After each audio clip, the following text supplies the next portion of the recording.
নমস্কার বন্ধুরা। তো দেখো আজ দুপুরে কত কি বানিয়েছি। এখানে দেখে নাও, লোটে মাছের ঝোল, এখানে চুনো মাছের ঝাল, কাতলা মাছ, এখানে আছে ইলিশ মাছ। আর সবশেষে কী বানাচ্ছি দেখো, মোচা ঘন্ট। তো আজকে মোচা ঘন্ট রেসিপিটা তোমাদের দেখাই। এই মোচাটা আমি নুন হলুদ দিয়ে ভালো করে সেদ্ধ করে নিয়ে একটু চটকে নিয়েছি হাত দিয়ে। আর এখানে জিরে তেজপাতা শুকনো লঙ্কা ফোড়ন দিয়েছি, দিয়ে আলু দেখো ছোটো ছোটো করে কেটে নিয়েছিলাম, আলু আর নারকেল এগুলো তেলে ভেজে নিচ্ছি আমি। নিয়ে এরপরে একে একে আমি এখানে মশলা অ্যাড করবো। তো দেখো দিয়ে দিচ্ছি আমি, নুনটা দিয়ে দিয়েছি আগে, আর মোচা সেদ্ধ করার সময় নুন দিয়েছিলাম, তো সেই জন্য আমি আর নুন দেবো না। তো এখানে পরিমাণ মতন আমি হলুদ দিয়ে দিলাম। আর এখানে দেখতে পাচ্ছ আদা, একটু আদা বাটা দিয়ে দিলাম।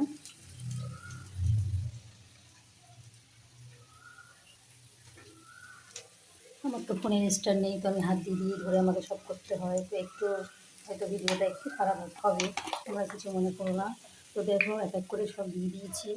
আর সবশেষে দেবো একটু, এই দেখো জিরের গুঁড়ো, এবং এইভাবেই দিয়ে দিলাম কৌটো ধরে, অল্প একটু জিরের গুঁড়ো দিয়ে দিলাম। এবার দেখো মশলাটা ভালো করে কষিয়ে নিচ্ছি আমি।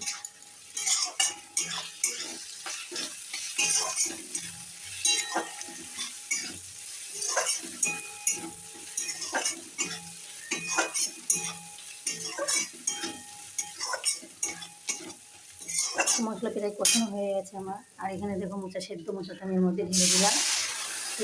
ধীরে ধীরে আবার ভেজে দেবো। তারপর সব কিছু হয়ে গেলে তোমাদের আমি দেখাচ্ছি।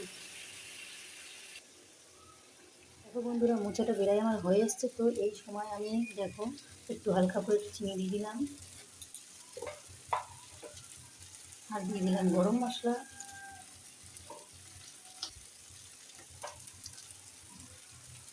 আর অবশ্যই দেখে না একটু ঘি দিয়ে দিলাম।